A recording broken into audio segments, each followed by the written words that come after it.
Well, there he is, Carl Zha. Welcome, Carl. How are you today, my friend? Good to see you on the program. We'll just unmute you if we can. Your mic is muted, so once you unmute your my mic, mic is muted. Hey, Alex. Great to see you on this fantastic Victory Day, Carl. Welcome again. We are honored to be blessed with you on today's program. Carl, big day for China, big day for the world. Agree? It's huge. It's huge. I was just watching a Victor Gao interview, I think a day earlier. He said, this is going to be the most important parade of the century. And I don't think he's exaggerating. I mean, like, this is like the coming out party for China. I think this is as big as the 2008 Olympics was for China. 2008 Olympics was supposed to be the coming out party. People still remember that opening ceremony. And this time, China had a 2019 parade a few years back. I mean, like, many people were wow and impressed by that. But this time, I think even more people are tuning in. I was checking out the live stream on I think with CCTV, Chinese state media. They had like 200 million people, 200 million people tuning in to watch it. I mean, it's just amazing. Watching these images this morning, I was with a bunch of colleagues this morning, and I was watching online as well. And one thing I noticed is the international interest on today has massively grown from last year. You would see sporadic, maybe a few hundred people. Now we're seeing tens of thousands of people watching and understanding that, the world has changed. And just look at the exclusive guest list today. I mean, quite interesting. And we saw lots of hardware on display today, and we'll get into that. And we'll discuss that. But, there was a lot of really interesting terms that were said during today's event. I'm just going to bring them up. I know you were watching as well. There was I would say, a lot of excitement and a really proud day to be Chinese. And also, if you're a person that loves Chinese culture, Chinese history, all things China, it's a day for you as well. Here's some keynotes that I was hearing during the discussion. Nice shirt. Amazing, my friend. The term, we serve the people. Peace will prevail. The people will prevail. Fighting to win. Follow the party's command.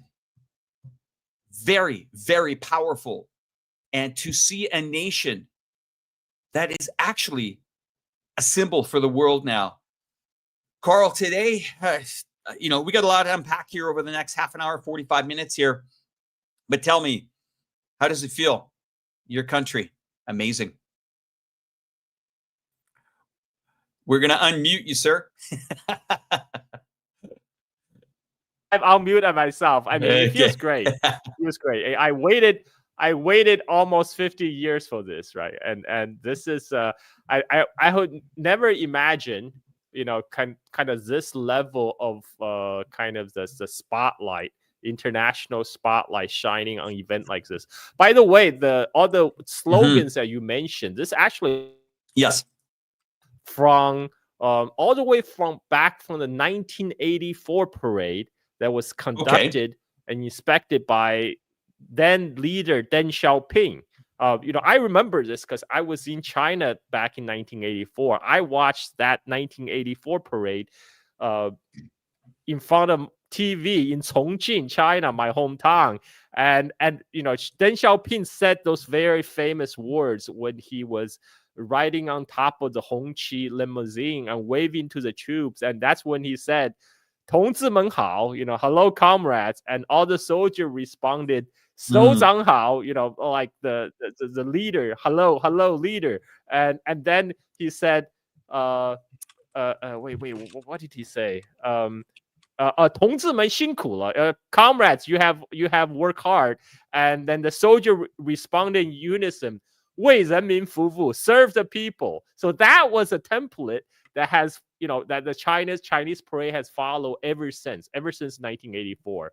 And because it was such an iconic moment in 1984 when Deng Xiaoping did that, and every other Chinese leader that did parade kind of modeled their own parade after the famous iconic 1984 Deng Xiaoping parade. But like, of course, it's a with whole brand new hardware in 2025. I mean, like we're seeing like the goodies that would not be imaginable when I was growing up back in Chongqing as a elementary school kid back in 1984.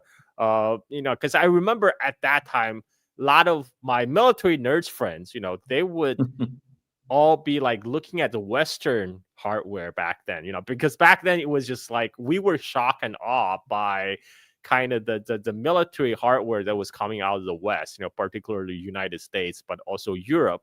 And people were always complaining, it's like, when are the China gonna get some of those goodies ourselves? And that happened. It took some time. It took about 40 years, and it finally happened. And because this, in the last 40 years, the transformation of China is nothing but miraculous. It's one of the most dramatic transformation of human society in the recent history. China lifted 800 million people out of poverty, and now China became in 1980s China. The time I lived in China, let me tell you, Alex, that was a time when we still live with ration papers. Like I had to use a rice ration to go to government rice station to get our monthly allotment of rice. And you have to buy anything like oil, salt, meat, you need ration papers. This is 1980s, and at that time China was like any other developing country. China was exporting raw commodities.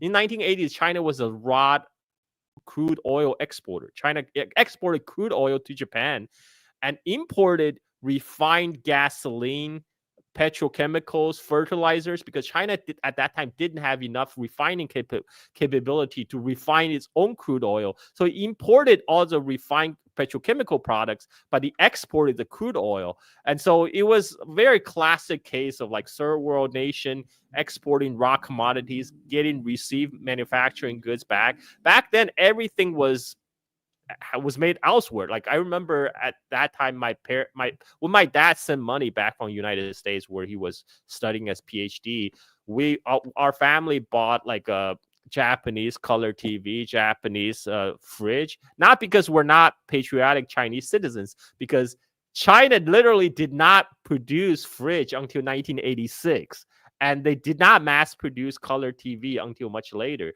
So everything have to be imported. But now look at today. China is now a manufacturing superpower of the world, and that China's manufacturing prowess now extends into the military hardware as well, which is on full display today. Yeah, I'm going to talk about that as well. I attended the Zhuhai air show last November. What we saw on display here today was just a fraction of what is out there. And let's talk about that, because, this is a parade, and Xi stressed the point that we are a nation that will defend ourselves, not offense, like other countries we know. They talk about, we are here to serve the people. We are here to protect the people, to give people this feeling that we can fight if we need to. But it wasn't said in an aggressive way. It was said in a way that we're ready. We don't want to get into any conflict. We don't need to get in any conflict. But you see, when I attended the show, the air show, it also had a weaponry hall at the air show. And I remember it was hangar number 9. And I have to tell you, and everybody watching today, that what we see in the parade today is impressive. But what I saw at the show was, well, I would say an equalizer. And we have seen here in conflicts over the last couple of years here that modern warfare, Carl, has drastically changed. America can cart all their beautiful aircraft carriers, their beautiful jets all over the world, but that's not really where it's being fought. We're looking at a modern day conflict go on before our eyes right now in the Donbass area, which I was there recently a few months ago, and you interviewed me there in the front line. But a lot of that is low altitude drone, precision drones. This is where the new conflict is. And we are seeing a nation that I would say is probably underestimated a lot, because, look at the current conflict we're seeing in the Donbass area right now. I mean, tanks, okay, aircraft, okay, but it's the drone technology. You and I both know Patrick Lancaster.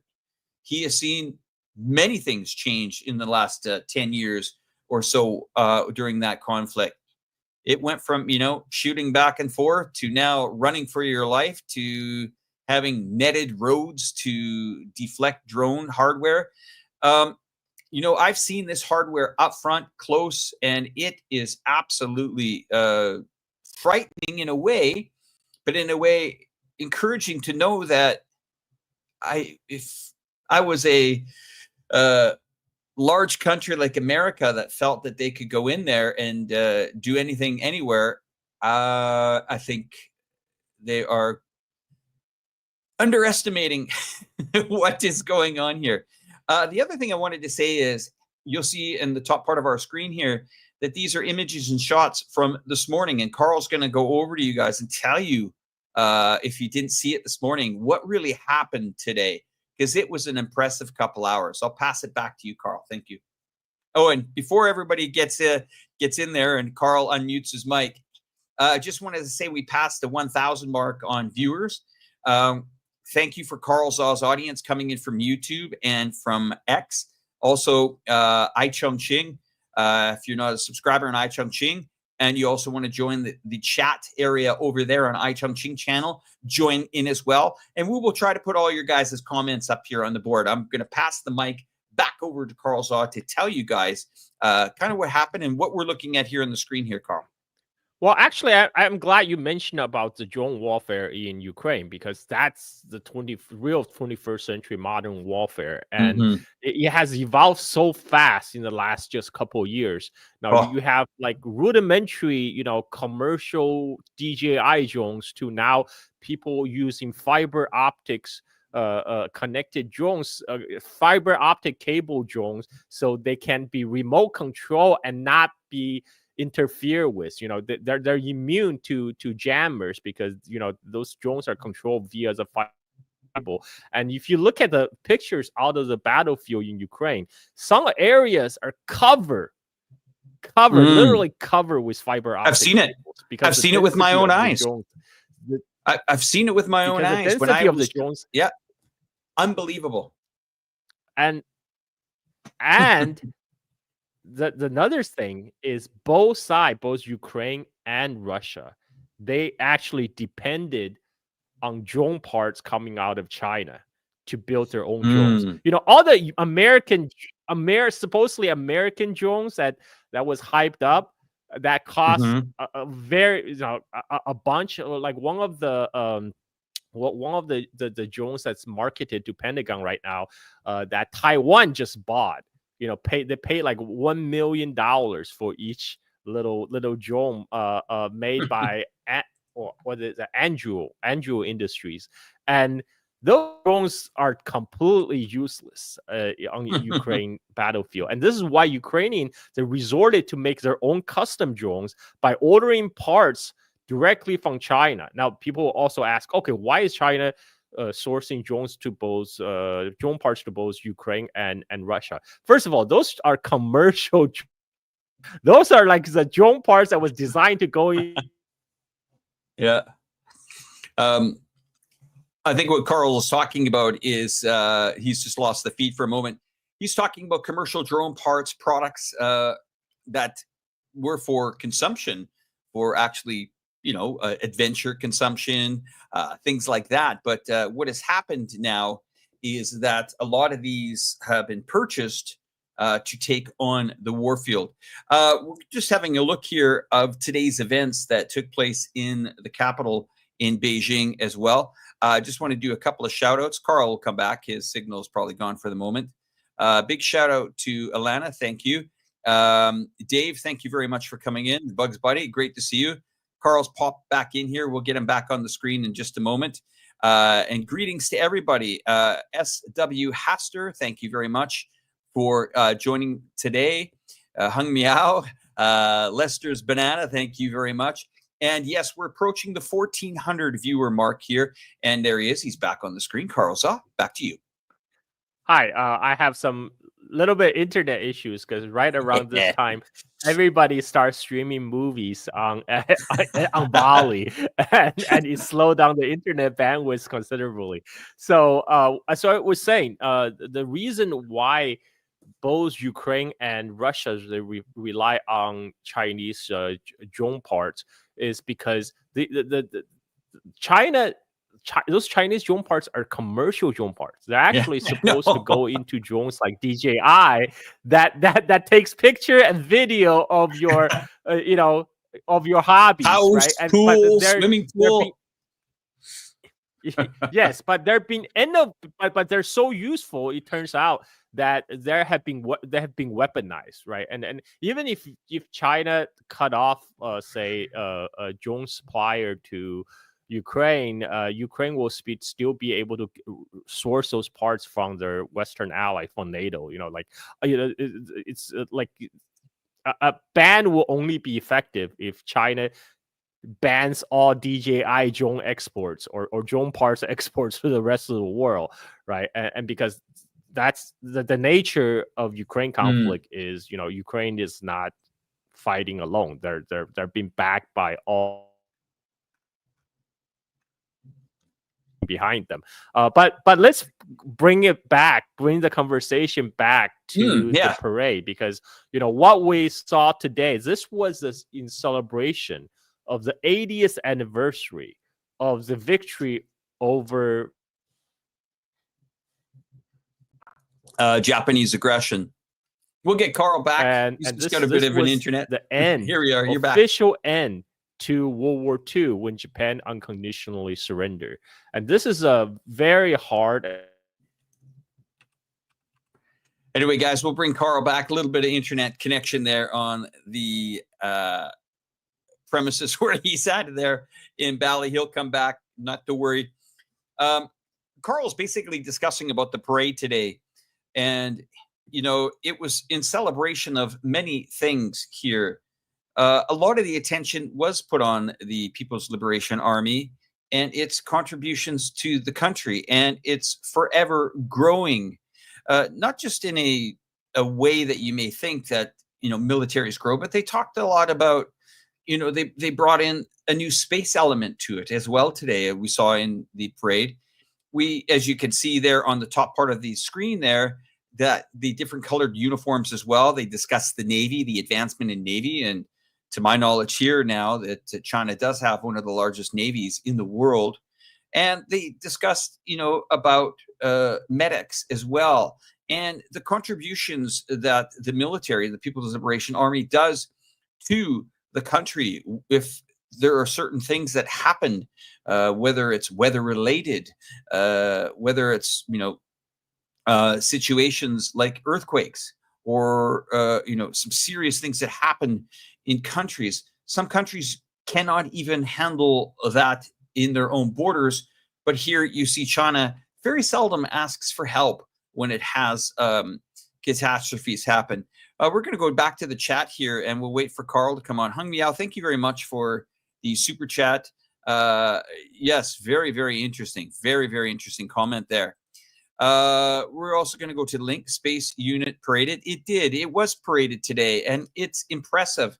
you're only seeing an element. Of course, they're not going to put everything on display and have the entire army down there, because if they did that, that would not be a good thing to have everything in one position or one spot. Just going to say, Mr. Wonderful there, Japan aligned with the Germans, conducted human experiments. Yes. I mean, a lot of things happened in the 40s and 50s. Thank God we're past that in 2025 here. And I would have to say to everybody, trying to understand what was on display today was not a display on, hey, China has to show the power. No, China is simply saying, we are happy to contribute with the world. We are happy with our advancements. We are happy with our Belt and Road Initiative. We're happy building and becoming partners with other countries. You saw some major world leaders there. We saw Vladimir Putin visit in the last few days. We saw Kim Jong-un visit in the last few days. We saw Modi visit in the last few days. And, that was an interesting comment that both of them had. The elephant is in the room. And did you hear that comment, Carl? Which comment was that? Where they were discussing the elephant is in the room and also the dragon.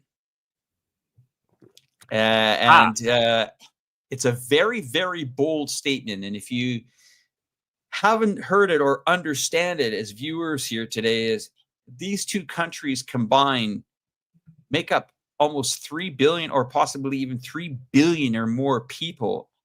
And can you imagine, China would like nothing more but to see every single country around it prosper, whether it's in the Southeast Asia, as their partnerships with, Thailand, with Malaysia, with Indonesia, through the Belt and Road, through Sri Lanka, Egypt. I mean, we are seeing remarkable things happen here with the BRI. It's over 155 or 54 countries and growing. We are seeing a lot of interesting things happen, not only in the new energy vehicle technology, but this is a country that, I'll give you an example. They say a lot about, well, Chinese, the governments, they've got a certain percentage in this country or this company, and they bought 5% in this company. Well, yeah, when you have monster companies and you are trying to, maybe support them or necessarily maybe try to build them out bigger with cooperation from the government, that works. And what we're seeing in America right now is America is doing the same thing, where they're going in now and they're buying in their semiconductor businesses, and they're buying in their automotive industries, and they're buying, or at least trying to kickstart their textiles back up. Isn't that right out of China's playbook, Carl? U.S. is trying to do Chinese industrial policy right now. I mean, that's basically an acknowledgement that China has been doing it correctly.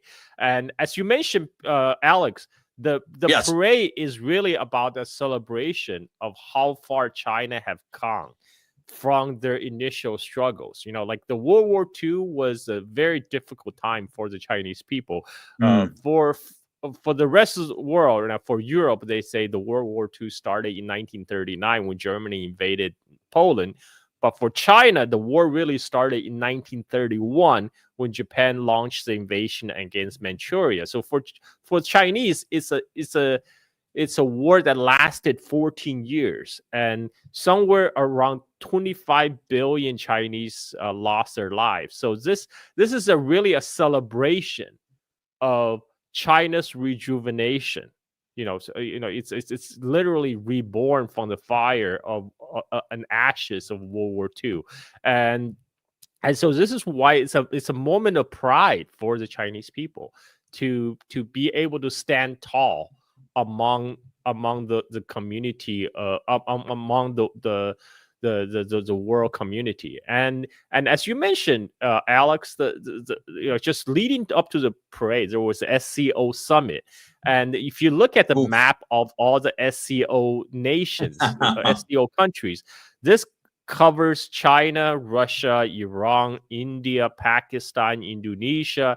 I mean, you have basically the map of Eurasia, right? And back in the days, like when in the classic geopolitics terms, Mackinder famously said, to dominate the world, you need to dominate the world island, and the world island that he's talking about is Eurasia.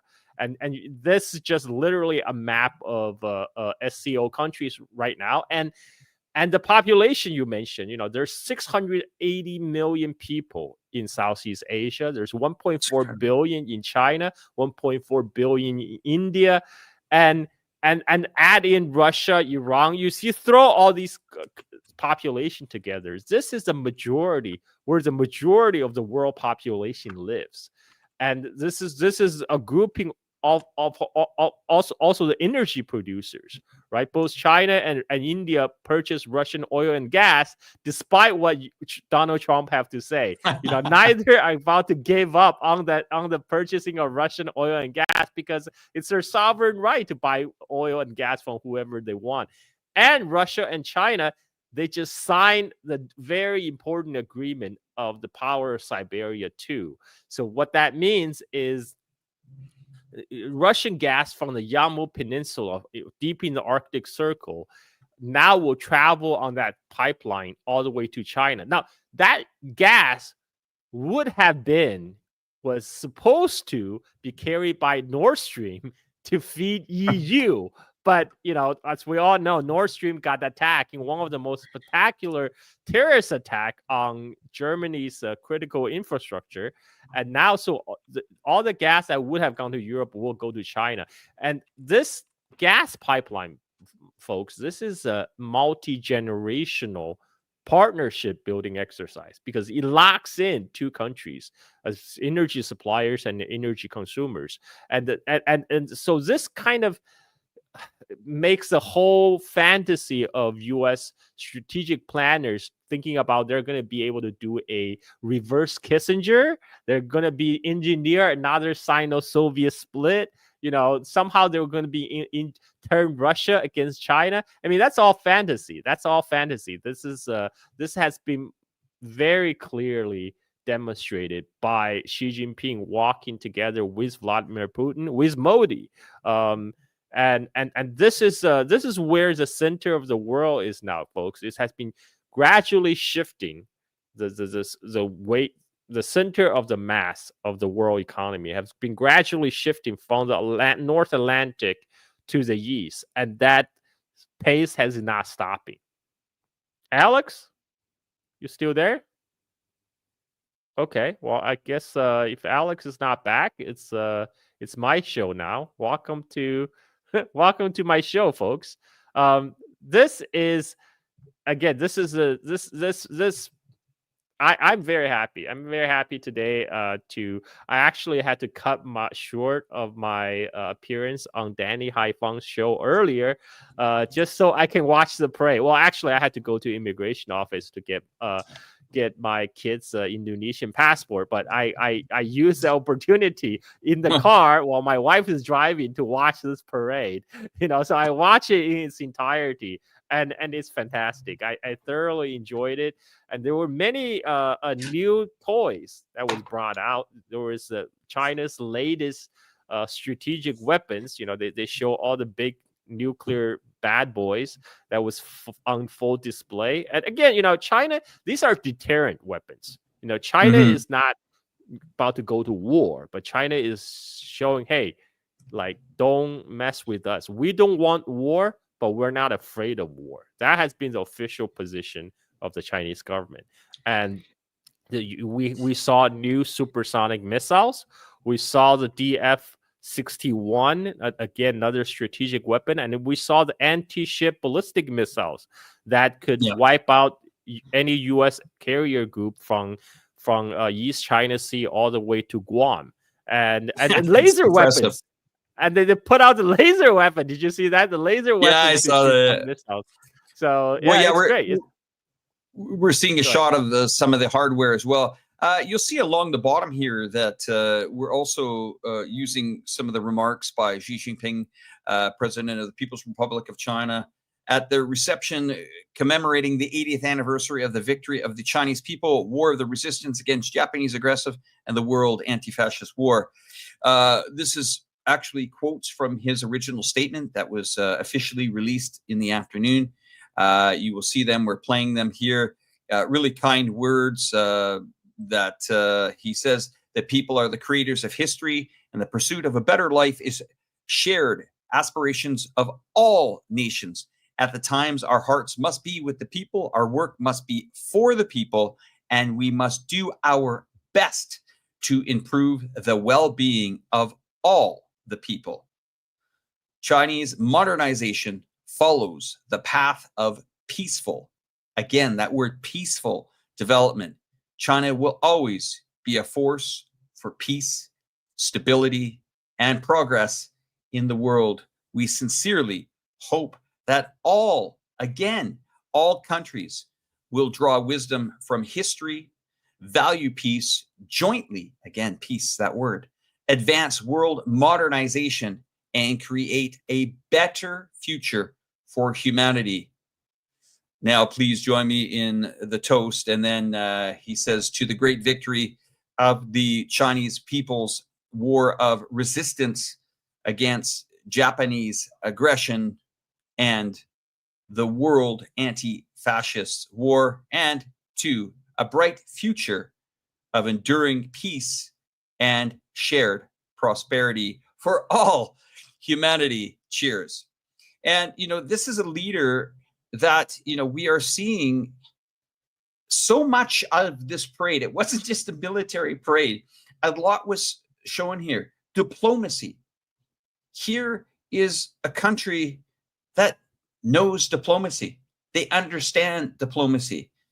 And can you imagine if our world could just for a moment stop all these conflicts and everybody could be prosperous?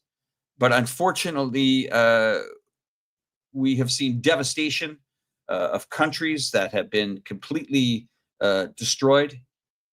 But what's interesting here is, as I said again today, many things are on display here. It's not just military hardware, but it's also a country that is trying to lead other nations into the future, one step at a time. And we're seeing this in so many industries here. I'm on the ground here in Chongqing, China. Just this city in the last 5 years, your hometown, Carl, has done, it's an actual miracle is what's happened here. And you see, this can happen. China wants this prosperity to happen around the world. Well, it's a bit hard when you're seeing roadblocks. Another major announcement that was talked about yesterday was the Russia-China deal that was building a new gas pipeline. They agreed to advance a major gas link between Mongolia, deepening their energy ties. I mean, look at the prosperity that will bring to Mongolia. Look at these regions India. Imagine India getting on a real big tear and becoming a fantastic beacon of just beauty. Of course, it's a country full of a lot of history, but you see the modernization here of China, Carl. I don't know when the last time you've been to your hometown, but my friend, this is one of the most remarkable cities on earth. Just unmute your mic there, sir. I will be again in my hometown this October. So for people, I'm announcing it for the first time. I will be back in China again, starting from September 14th, and I will stay until October 19th. So I will spend a good month in China, and I will be traveling from Shanghai all the way to Xinjiang, and then back to my hometown of Chongqing. And I will put everything. I will put the vlog on my channel. I might even do a live stream. For all the people saying, "Oh, what is going on in Xinjiang with the Uyghurs?" I will show you. I will go there and will live stream it direct to YouTube on from Urumqi, and I will show you the changes, what's really going on at the street level in China in 2025, and I'm also really looking forward to this. Actually, I have not been back to my hometown of Chongqing since 2019. That was before COVID. That was a long time ago, and I'm very excited to meet some of the friends I have made online, like Alex, like Daniel Mhm. Dombrio.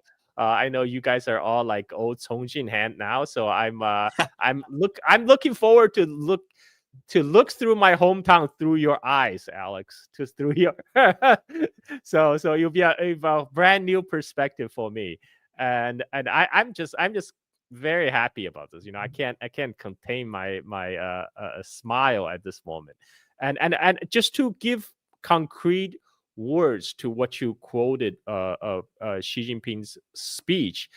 China Mhm. has not fought a war in the last 40 years. And China, when the People's Republic of China was founded on October 1st, 1949, China at that time inherited unresolved land border disputes almost with all its neighbors. This is as a result of colonial border that was imposed on China during its century of humiliation. But then China went about to resolve all these border dispute with its neighbors. So today, China has successfully resolved all the land border disputes with all its neighbors, with the exception of India and Bhutan, or Bhutan because their foreign policy is handled by India. But China has resolved land border dispute with Russia, with Mongolia, with Kazakhstan, with Kyrgyzstan, with Tajikistan, with Pakistan, with Afghanistan, with Myanmar, with Laos, with Vietnam, with Nepal. So China has been on the path of peace. China has not fought a war for 40 years, but that doesn't mean China is afraid of war. China do not want war, but China is not afraid of war. This is what this parade is really about. It's about to demonstrate deterrent, demonstrate strength, and to demonstrate how far China and Chinese people have gone in the last 80 years since the end of World War II. I'll tell a personal story, anecdotal story of my family. My dad was born in July 1945, 1 month before the official Japanese surrender. And when he was just a month old baby, there was a widespread panic in the town of Hailin, Zhejiang. People were there was a rumor that Japanese troops were coming, and there was very widespread panic because everyone knew what happened last time the Imperial Japanese troop came through the town during the 1937 Battle of Shanghai. The whole town was firebombed, and everyone had to evacuate. So everyone was preparing to evacuate the town. But when my grandmother was carrying my dad, a 1 month old baby, people are telling her to ditch the baby because the baby will cry and bring unwanted attention that will attract the attention of the Japanese Imperial Army to their movement. So they're advising my grandma to give up her child. Of course, my grandma would not do that.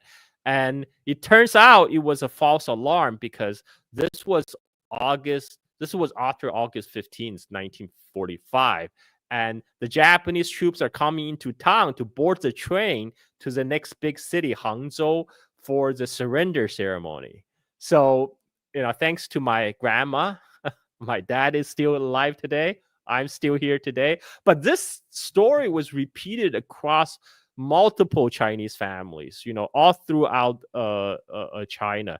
So this to see how far China have come today. I mean, this is a moment of pride for the Chinese people.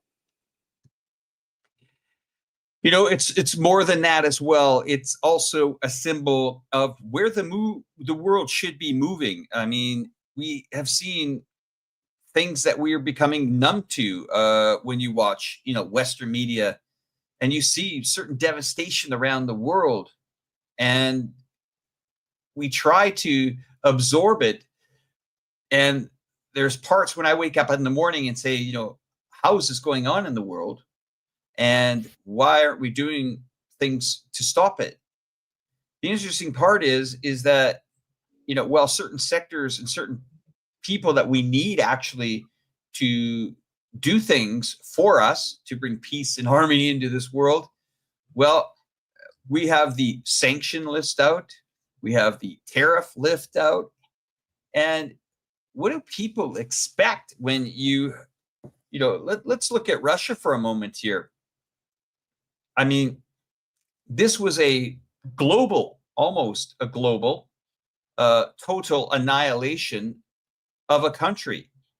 Now, when you have the entire European Union sanction you 19 individual times, what is the point? And the thing about it is it's common sense. Do people really think that getting involved in funding these conflicts are going to bring any resolve? It's not. It's just prolonging something that cannot end. And that's interesting. We saw nuclear warheads that were shown on display today and during the parade. And I think that would be probably what the Western media is going to talk about today as they brought those out. And again, China spoke with them about it's defensive. It's for defense. And when you see that type of artillery, as Carl said, it's not a country that is looking for issues or problems or going out to try to say, we are the leaders. It's a country that's saying, don't you dare.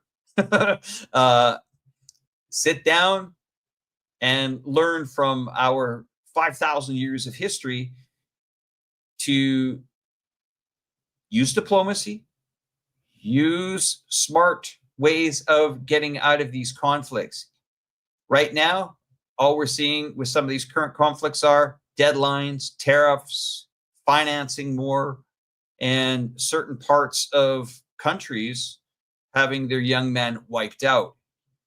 You cannot back these countries. And I think that's what the struggle here is, Carl, is you see, it's interesting that Vladimir Putin came to China to watch the parade and also to celebrate the 80 years with Xi Jinping.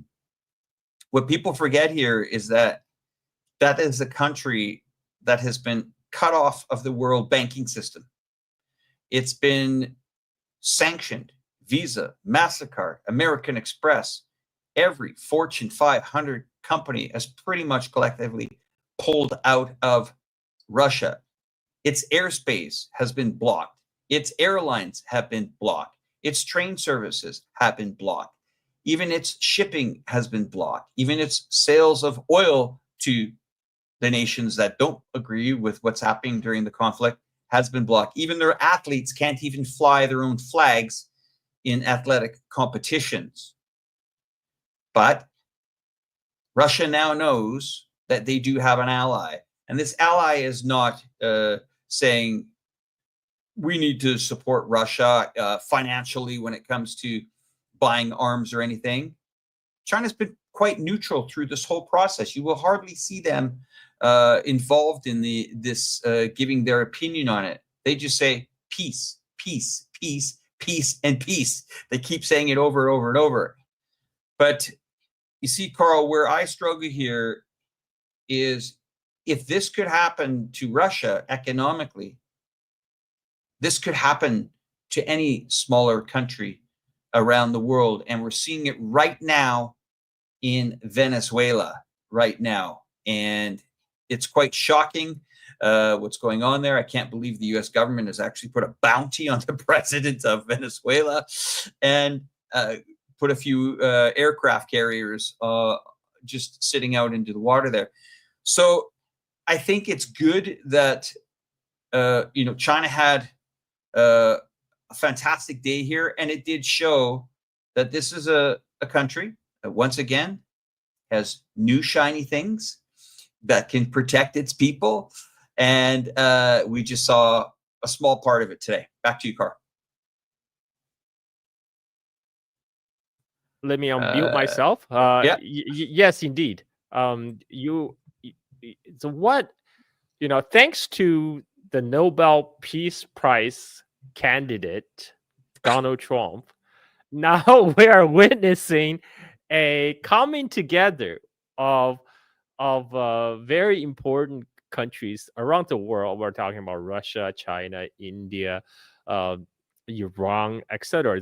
They're now working in unison to bring an end to the U.S. dominated unipolar world, because it's now being counterproductive, and for the rest of the humanity, as you mentioned about the sanctions, U.S. have weaponized its dollar dominance to place sanction on every other countries in the world. Now, Trump is using tariff as a weapon, not just wage against perceived adversaries, but also the so-called U.S. partners. We're talking about Europe, we're talking about Australia, Canada, Japan, and even India. And this shows the U.S. don't really have partners. U.S. don't have allies. U.S. only have vassal states. This is why Donald Trump demand everyone to come to Washington to bend the knee and kiss the ring. And the personality of Donald Trump is that he's a bully. So a bully will avoid the strong and they will prey on the weak. And Trump has already realized after the first trade war bout with China that United States does not have any cards when it comes to China, because China had them by the balls over the Chinese dominance over the rare earth supply chain. And they didn't want to go back to the days where Chinese ships simply stopped coming to Port of Los Angeles, sparking fear of shortages. So instead, now Trump is going after what he sees as weak target, weakest link in the BRICS. And this is why Trump is going after India. The reason he's going after India is because to pressure Russia as a proxy, because this is over India's purchase of Russian oil. And of course, China also purchased Russian oil, but U.S. can't touch China, whereas Trump sees India as a weaker party, and he can push India around. And to Indians' leadership credit, they actually have more backbones than the Europeans. They actually stood up for their strategic autonomy by saying, no, we're not going to give up our traditional friendship with Russia. We're not going to open our agricultural products to your heavily subsidized American farm produce. And to that, we're going to have to work closer in alignment with our fellow BRICS countries. And this is what we saw. Again, Donald Trump deserves his credit. Give that man a Nobel Peace Prize already. He did help to make this happen. And the reason U.S. now is going after Venezuela is for the same reason, because U.S. thought it can still throw its weight around in the West Hemisphere under the new Monroe Doctrine. And he sees that maybe Venezuela it will be an easier, softer targets than, say, China or even Iran. But I don't think that will succeed, because U.S. has been blockading countries like Cuba and Venezuela for decades now. This is nothing new. And by sending 4,000 military personnel to sail around Venezuela, this is a show of intimidation. They're trying to possibly instigate color revolution inside the country. But I very much doubt that Trump will actually send in those 4,000 troops, because 4,000 troops is not going to be sufficient. It will just turn into another Bay of Pigs fiasco. And Trump is the type of person who like to go for low-hanging fruit. He likes to go for easy victories, and he doesn't like to be bogged down in a very expensive campaign like the so-called Great War on Terror. So in the end, I think I do not think Trump could fundamentally stop the rise of the BRICS.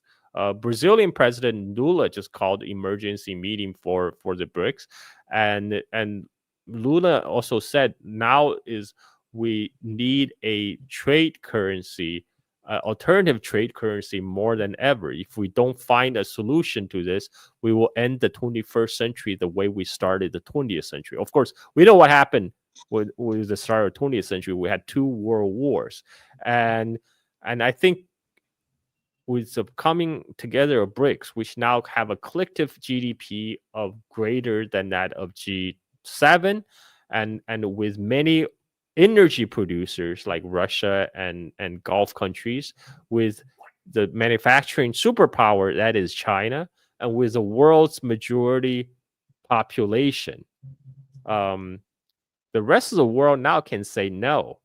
It's the United States that's trying to build a wall around itself and its vassal states. Maybe the Europeans will bend the knee, and in an effort to start Cold War 2.0. But that will not work because there's the Cold War 2.0 will not follow the same script as Cold War 1.0, when the Soviet Union and its allies had a much smaller size economy, much smaller compared to the Western alliance. Today, it's literally just U.S., couple its allies versus the rest of the world.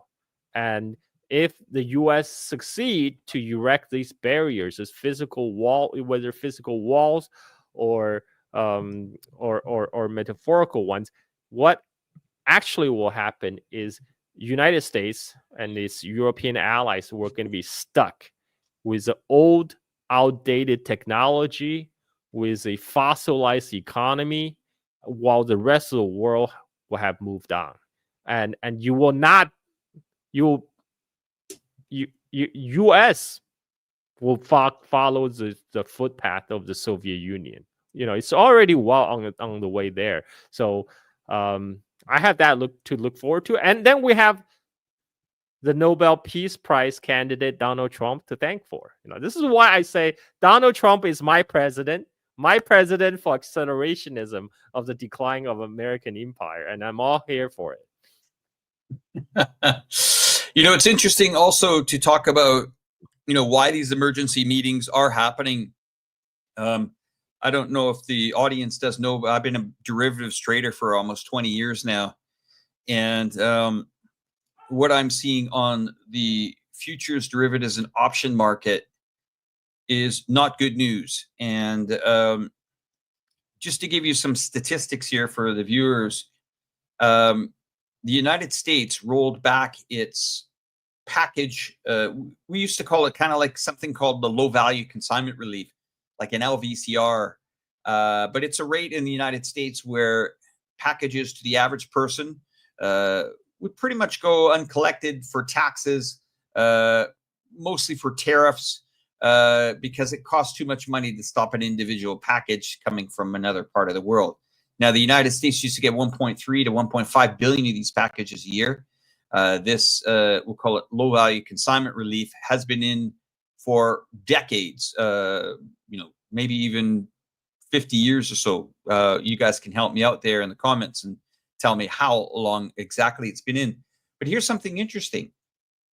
Most European postal exporters have halted all packages to the United States as of a few days ago, completely. Now, why is that?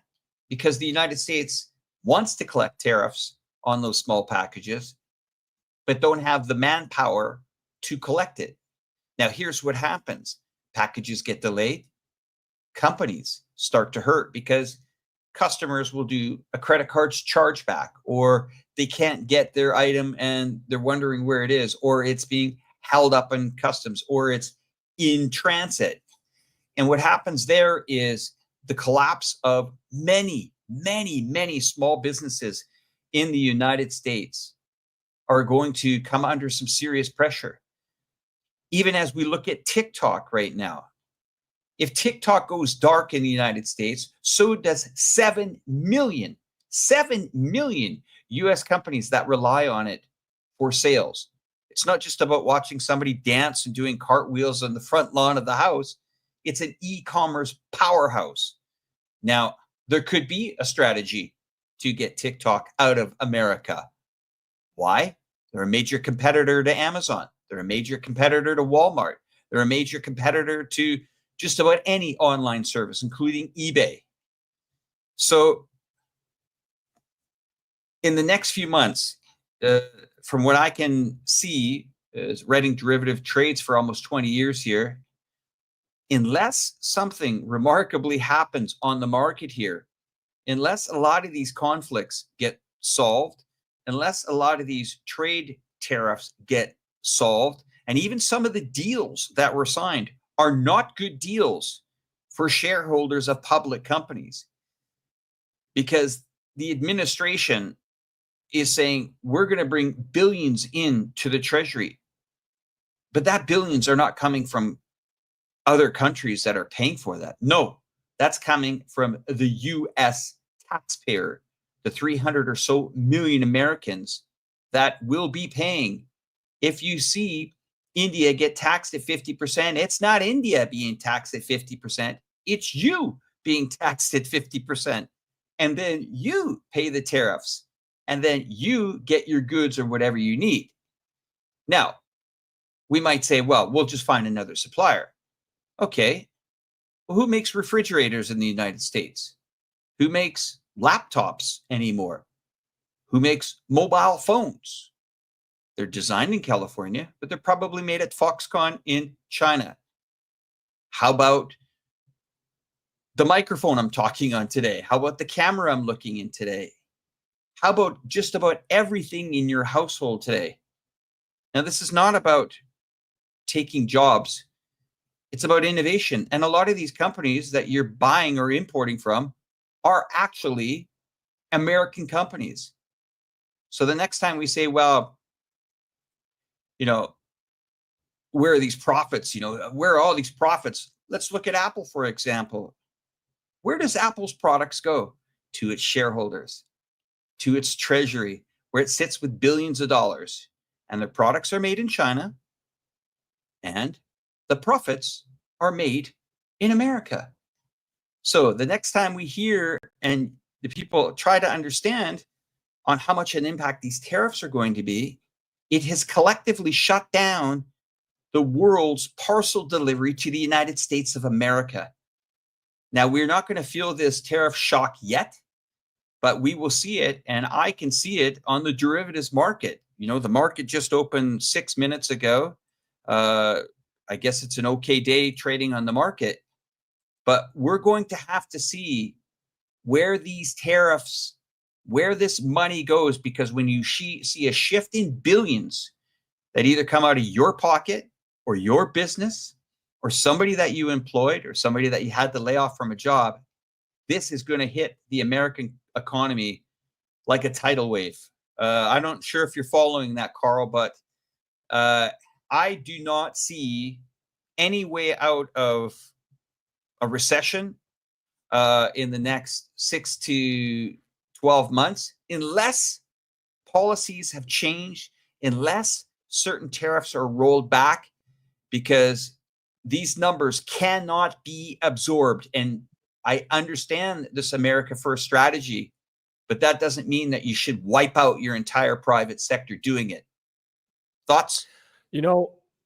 Alex, I mean, there's a reason gold is at unprecedented price level right now. And people, I think what's going to happen is they're going to force to print more money. That's their only way out of this. They're going to print more money and devaluate US dollar. This also goes along with Donald Trump's policy of trying to bring manufacturing back to the United States. How you do it? You devaluate the dollar, makes the dollar weak, so you gain a competitive advantage, which is not good for Americans who receive their salary in American dollars. That means your actually purchase power is going to be reduced, especially when at the time when now United States rely a lot on imports, especially manufacturing goods from China. You are getting a double whammy of weaker dollar, and you're paying the tariff tax to Uncle Sam. And yeah, there's a lot of economic headwind right now in the US, and it's completely self-inflicted. Self-inflicted. It's completely self-inflicted. It didn't happen to happen this way, but Trump thought he could, he could fix it. I remember Professor Zhang Weiwei from Fudan University. He said, Trump actually understand a lot of the problem that's facing America right now. It's the hollowing out of manufacturing sector, public immiseration, but all the policies that he brought to address these issues are only making the matter much, much worse. And so that's what we're seeing right now. I'm glad I'm out of the rat race in America, and so I'm just I don't. I hope for the best because I still have friends back in America. I still have family in America. I hope for the best, but it's not looking good. I think the only way they're gonna try to get out of this mess is they're gonna try to massively print money. They're gonna massively print money to weaken the value of the dollar. But at the same time, Trump has this very contradictory policy. Is he also wants a strong dollar? He wanted a weak dollar, but he was not happy that BRICS are trying to talk about alternative of currency. But the thing is, if U.S. dollar remains the world reserve currency, that means you have to accept a massive trade deficit. Because when the U.S. When the U.S. dollar is a world reserve currency, you are literally exporting dollars. You're exporting these IOUs to the rest of the world. That means you have to balance things out. When you export dollar, you're taking in manufactured goods. That's just a simple economics. But I don't think Trump, study economics 101. So he want both a weak dollar and he want a strong dollar, like a dollar as a reserve currency. Like the two things cannot happen at the same time, and you cannot have a dollar. Let me add to that, Carl. You can't have it. Okay, go ahead. Go ahead. Don't get me wrong, guys. I understand the American first policy. I get it. I totally get it. Just like you get it. We get it. We get it. We understand it. The issue here is you want a strong dollar. You want to rake in tariffs, which are going to push inflation up. And then you're telling your Federal Reserve to lower the interest rates?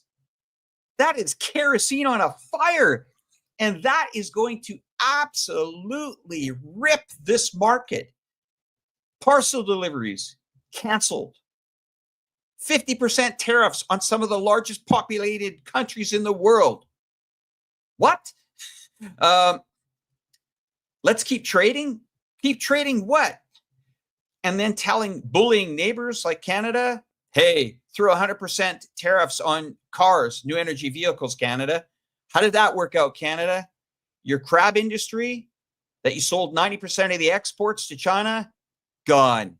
Your farmers in Saskatchewan and Alberta that sold canola oil, gone. Why? Oh, well, we wanted to be in solidarity with the United States of America with new energy vehicles. Has anybody in this comment section stepped into a new energy vehicle? And this is not a Greta Thunberg save the whales and global warming. These cars are not about that. These cars are absolute life changers. They're absolute pocket savers of your cash. Because remember, the North American market is very clever. It manages to convince you, the consumer, to buy a car every 3 or 4 years throughout your lifetime. You probably bought 10 or maybe 12 new cars. You probably lost $250,000 to maybe a third, $300,000 in depreciation. Heard that word? But that new car smell. Let me add. Go fire away. Go. Let me chip in. Go. I just recently bought a electric car from a Chinese manufacturer, Wuling, in Indonesia, in Bali. And right now, my monthly spending on running of that car, I spend about $10 to charge my car for a whole entire month. $10, folks. my every month I only need to charge $10 worth of electricity into my car. I mean, think about that. That added to that is the reason why China is really pushing for developing sustainable energy is because China is a net oil importer. China imports a lot of hydrocarbon, and U.S. Navy made no secret it wants to do all these choking points, like Strait of Malacca, for example, to choke off Chinese energy supply in times of war. So for China, it's a strategic importance to develop energy independence. And the way they do that is to massively push out solar, massively push out wind, massively push out nuclear, hydro. And so China actually just possibly reach peak emission this year, because China has brought so much sustainable energy online, and now they are reaching peak emission. Because China is still building new coal plants, but these coal plants only act as like a reserve, kind of for low balancing the solar and wind during their off hours. Most of the Chinese coal plants are running at 50% capacity right now. So Yeah. emissions, that's just a bonus. The improved air quality, reduced pollution, that's just a bonus. But real strategic goal for China is reduce energy dependence. They're trying to achieve energy independence with a massive rollout of solar. And Chinese solar panels are so affordable now. Now it's being adopted all over global south, in Africa, in all these like sunlight abundant countries in the Sun Belt, where they previously didn't have the time or the resources to develop the fossil fuel infrastructure.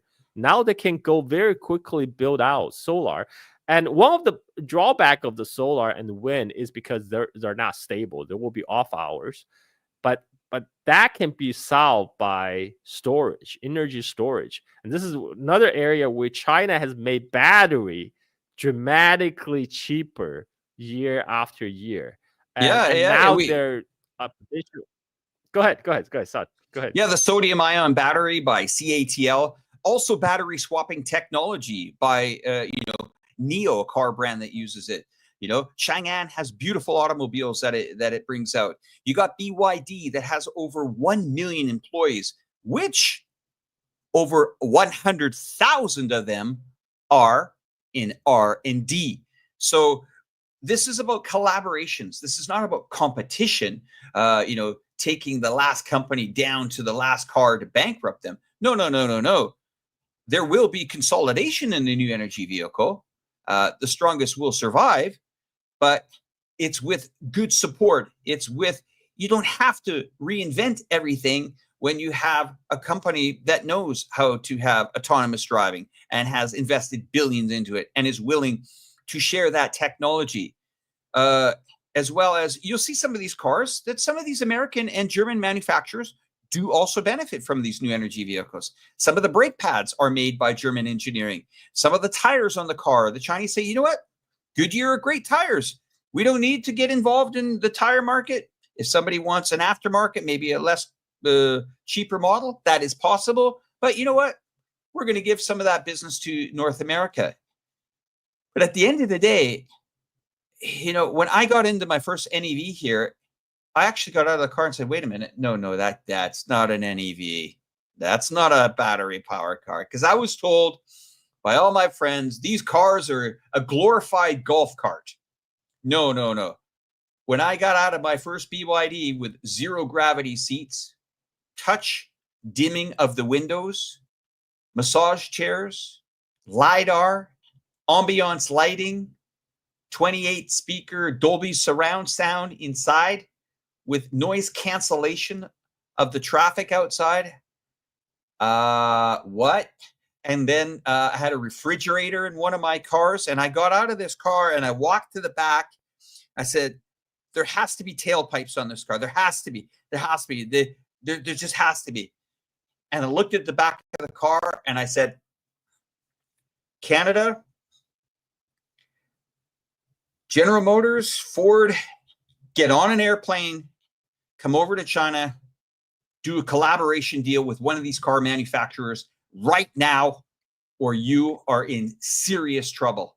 And I'm telling you guys. This is And coming. for the people who love, and for the people who love their muscle cars, you have to realize, you have to realize, electric cars will go from 0 to 60 much faster than any gas cars, because they don't have to go through that process of starting the fire and starting the engine. Electric, that's almost instant. So a Xiaomi will always smoke a Ferrari or a Porsche on a racetrack. Ferrari has ordered Xiaomis to reverse engineer them. They've ordered them to reverse engineer the cars. The other thing, Carl, that you're saying stuff that you and I, we get it, we understand it, and we understand the mentality about it. But these cars are not designed to. Yes, I understand people like muscle cars. They like American muscle or some of that. Yes, you can always have those cars. You can buy those cars or whatever. But this is changing the world. The battery anxiety. I'm telling you, like Xiaomi is actually much more powerful than those gas cars. They have insane amount of horsepower, and they can go 0 to 60. They will go 0 to 60 in insane amount of short time. Just because it's electric.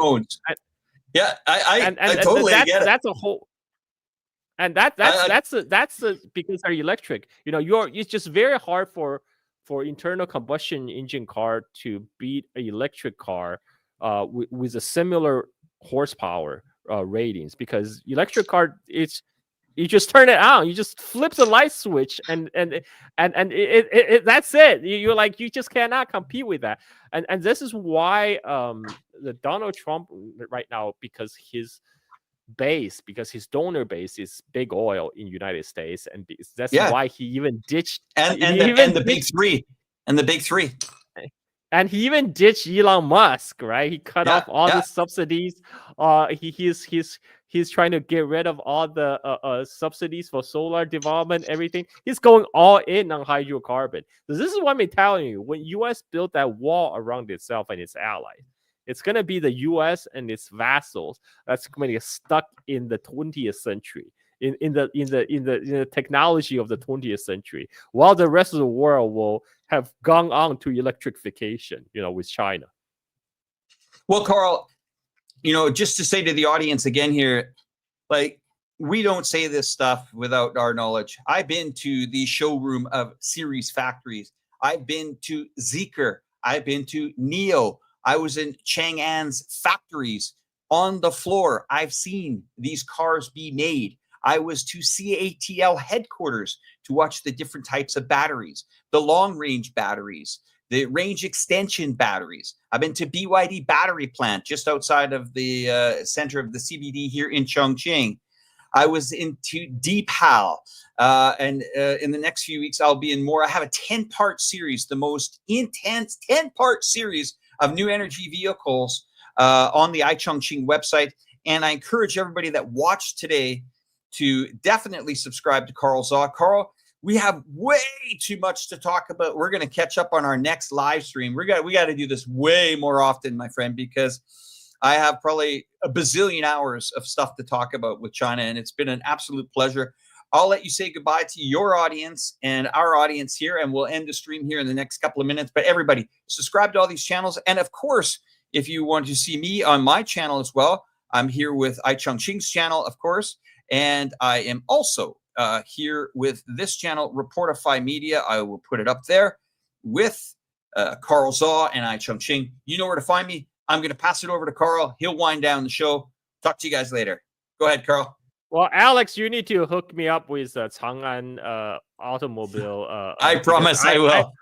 I would very much like to support my hometown industry, my hometown car manufacturers, but I like to talk to their people on who they chose their branding, marketing strategy. Like, why did they call their EV brand Deepal, man? Like, that's everybody will just assume Deepal is an Indian car.